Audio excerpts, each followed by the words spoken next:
This is the law that started the whole inquiry into quality for Phaedrus. The law is the number of rational hypotheses that can explain any given phenomenon is infinite. So I'm going to read that section from Zen and the Art of Motorcycle Maintenance. The number of rational hypotheses that can explain any given phenomenon is infinite. It pleased him never to run out of hypotheses. Even when his experimental work seemed dead-end in every conceivable way, he knew that if he just sat down and muddled about it long enough, sure enough, another hypothesis would come along. And it always did. It was only months after he had coined the law that he began to have some doubts about the humor or benefits of it. If true, that law is not a minor flaw in scientific reasoning.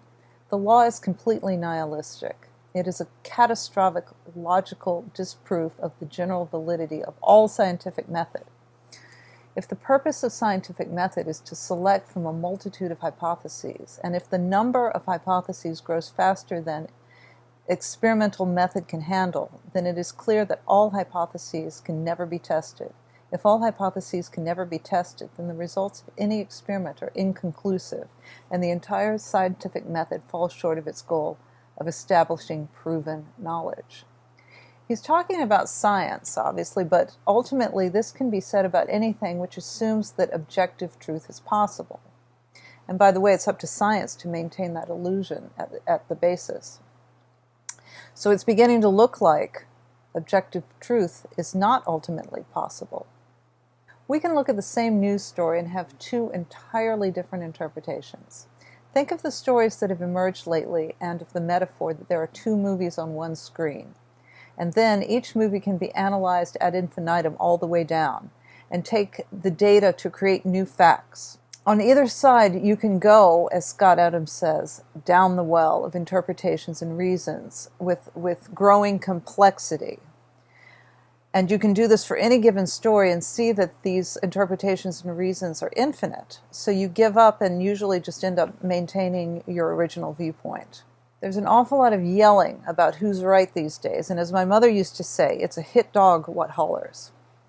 I think these sides, who were so sure of themselves for so long, are not really sure of what their moral framework is anymore.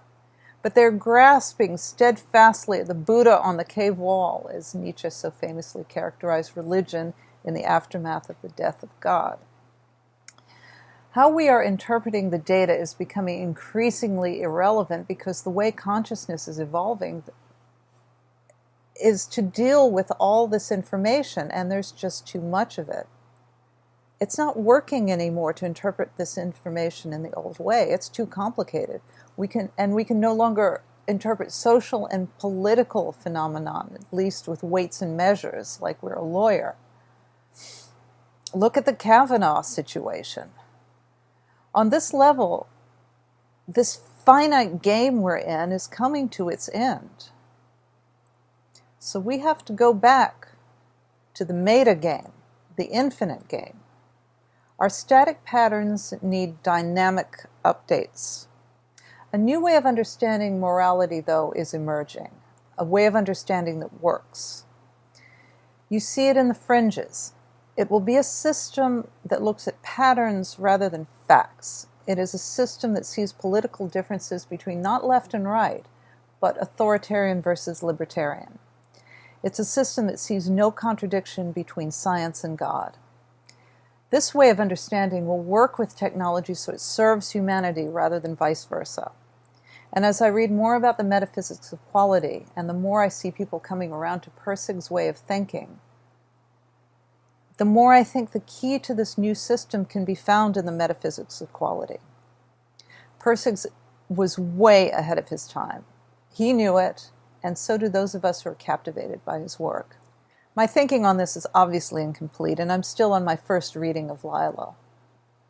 Nonetheless, I feel the need to associate what I'm learning with what I'm seeing and to share it. It's just too exciting.